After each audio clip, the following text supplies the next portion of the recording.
Okay, Andy, so let's move on to Washington and Cleveland. A close game, but not because they are good. Uh, I do feel like this game will be close. Andy, who do you have winning?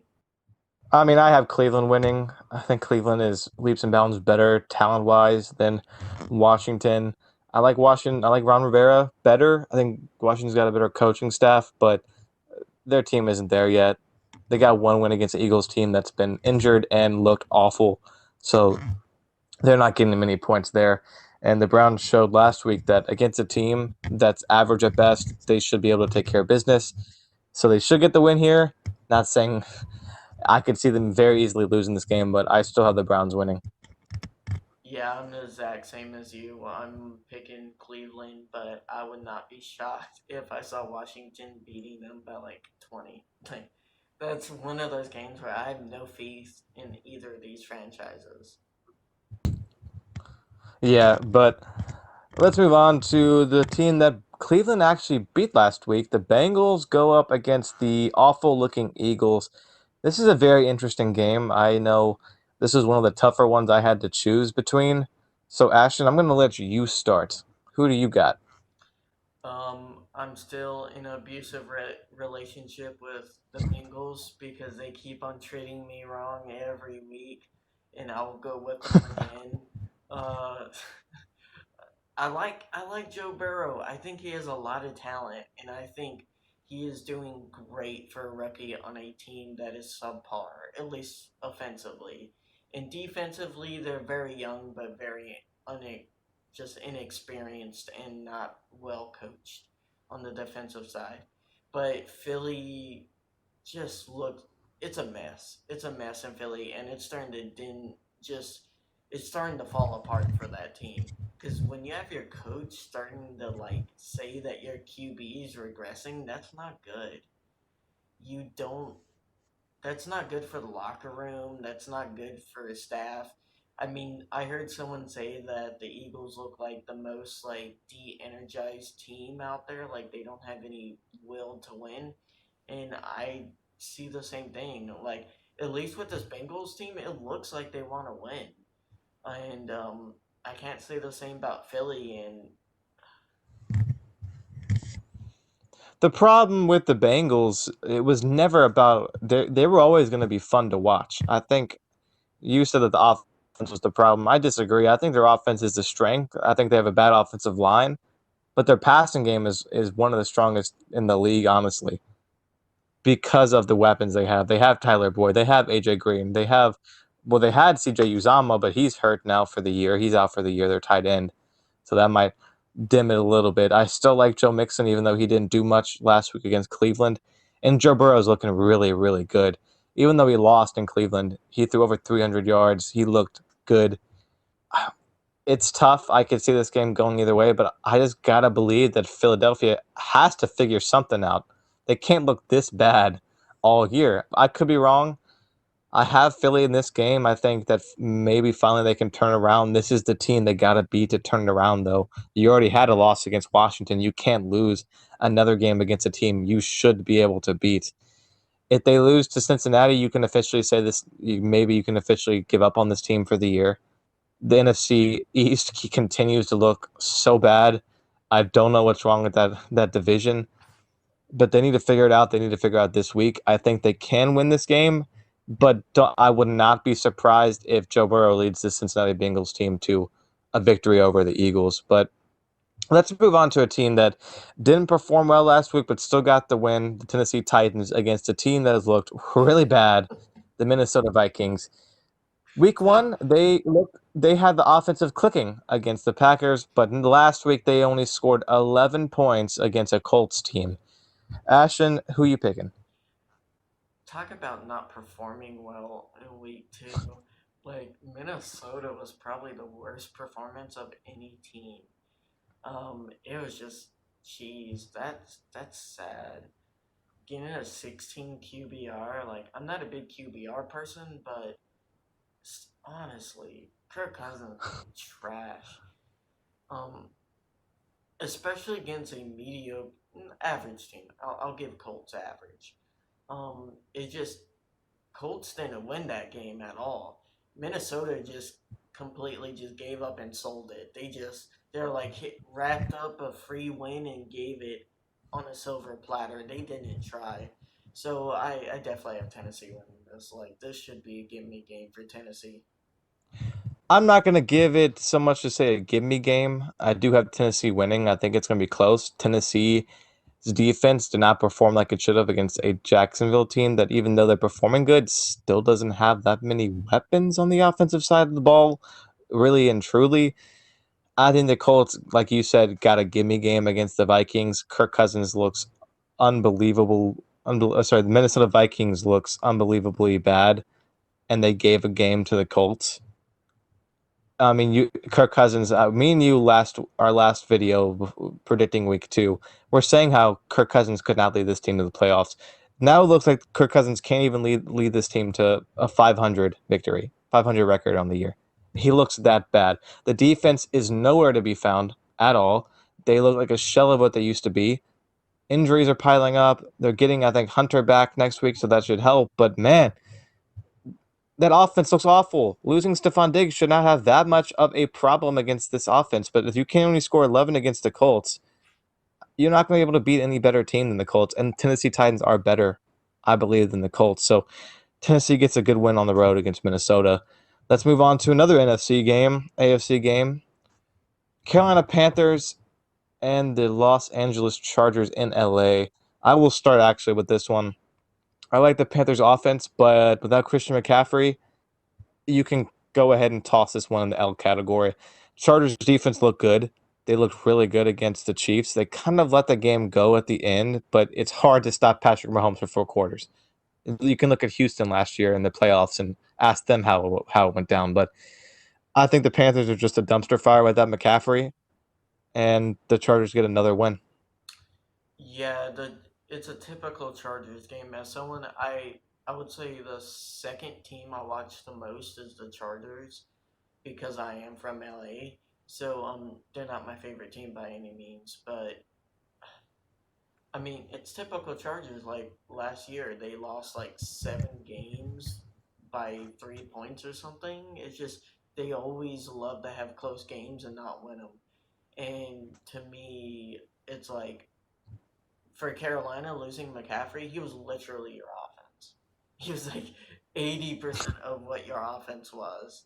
And without him, I just don't think Carolina like will beat a Chargers team like that. So I do. I will say this though. I think Justin Herbert looked pretty good and actually really good in his opener last week, getting thrusted in the spotlight. And if the Chargers really want to do anything this year, they need to make the smart coaching decision and start Justin Herbert because he came in and he looked like he belonged that as that starter quarterback role. And I think they got to start him for the rest of the year. You disagree? no, I don't disagree. I just find it funny you talking about starting a new QB in week 3. Oh yeah, and you're trying to get me as this double standard kind of guy, but no, let me tell you, Miami doesn't have an offensive line, man. I don't want him to get hurt. You know how Tua's injury history is. If he gets sacked the wrong way, he's going to be hurt again. You can't treat Tua like a figurine, man. He's a grown He is a figurine. What are you talking about? You know his injury hit.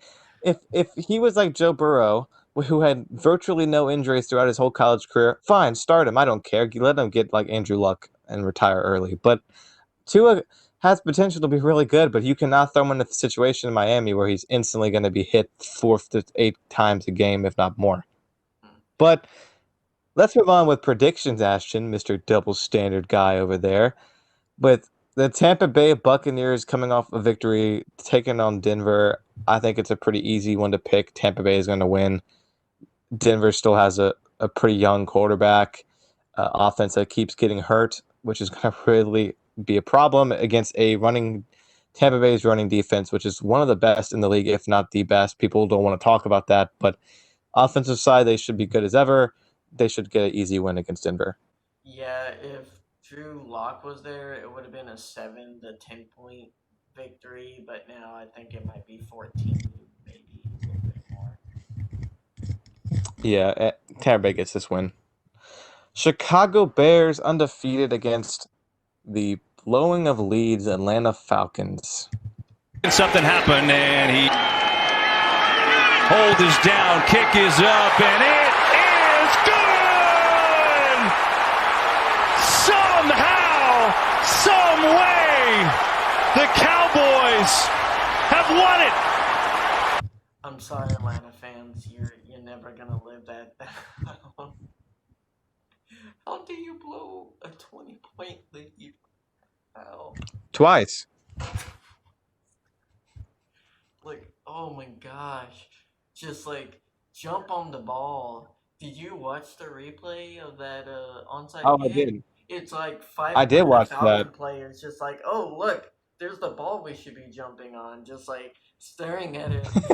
I'm just like, oh man. I wish I got paid hundreds of thousands of dollars just to stare at a ball go past my feet. Um, Oh man. um, all joking aside, I think Atlanta will win this game because you have to be pissed after losing that game, and like, dang, I can't imagine the team meeting after that.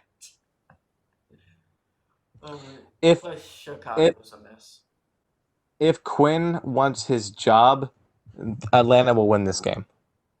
It's 100% the truth.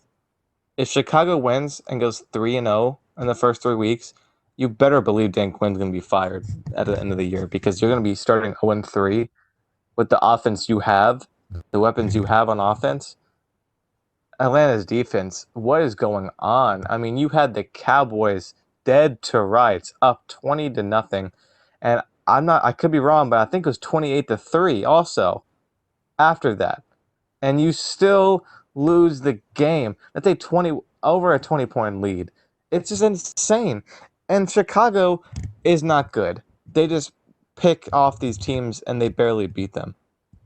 There's nothing on the Chicago side of the ball, especially their offense, that tells me that they could beat Atlanta when Atlanta's clicking. Atlanta honestly needs to go in there and keep scoring touchdowns and make it 60-0. I don't care, but they cannot be conservative. They cannot have any lead that's and then be safe. They got to win this game. I think they do. They should. But man, if they lose again, Quinn's gone. 100% he's gone. San Francisco, the walking infirmary, gets a breather though. They play the Giants. How will those injuries affect this team? I mean, it's every key player they have almost. Like, I'm trying to think of like maybe one of their. I don't think any of the wide receivers have been hurt. It's sad Debo when that. Samuel's hurt. Oh well, never mind. Um, that team has just been plagued with injury bug this season.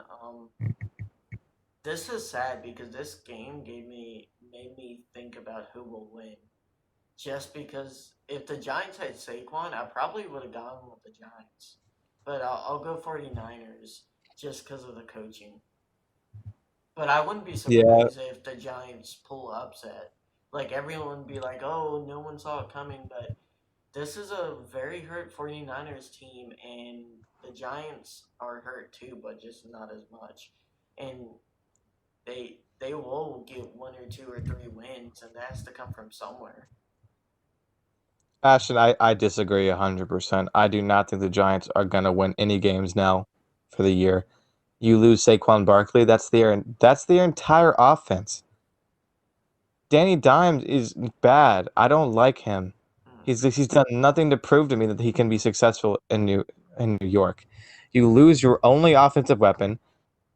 Someone's going to have to step up in the running game and shock people in order for this offense to be anything good. And then, not to mention, their defense is awful. The Giants are bad on both sides of the ball. And yes, the 49ers have a ton of injuries, but even with that, they still have a good enough defense to win the game against an offense that is the worst in the league, if not, well, probably tied with the Giants. I don't know what's going on with New York, Jets. a state and a market that should have good teams, but basketball with the Knicks, football with the Jets and the Giants, all these teams are just awful. Their general managers, their front office are awful. I feel bad for New York New York fans because they deserve at least one good team, but they don't. Every single team is awful. I think you look at the franchise guy on his YouTube channel, he did his power rankings for week 2. Number 32 and number 31 were the Giants and the Jets. That's what being a New York fan is in 2020. And I feel bad for you Giants fans, but you cannot, even with a 49ers team that has players upon players upon players that are hurt, even their quarterback is hurt, you're not going to win. You're still going to lose, and the 49ers win the game. Moving right along, the Detroit Lions looking like they were going to get the upset against Green Bay, but then got destroyed after Aaron Rodgers realized, oh, wait, we're losing. And they play Arizona, Ashton. I think Arizona's going to win this game. The Kyler Murray, DeAndre Hopkins connection looks like a match made in heaven. This offense is clicking at all cylinders.